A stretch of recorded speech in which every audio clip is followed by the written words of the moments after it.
ரொம்ப வருத்தமான விஷயம். ஒரு இனிமையான குணம் கொண்ட இனிய ஒரு தம்பி.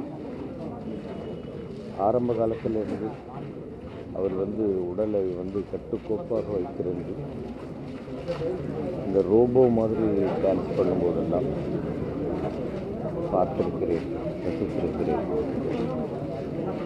ஆரம்ப காலத்திலிருந்து அவரோடு நல்ல பழக்கம்.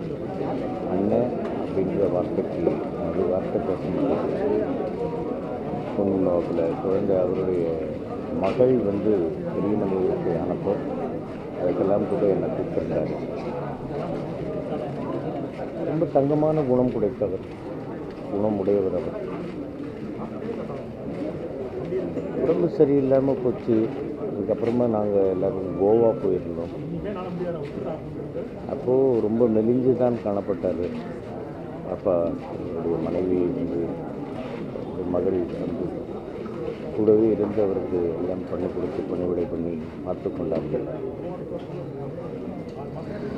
இறந்ததற்கு பிறகு இதுதான் காரணம் அதுதான் காரணம் அப்படின்னு குற்றம் குறை சொல்வதில் அர்த்தமில்லை.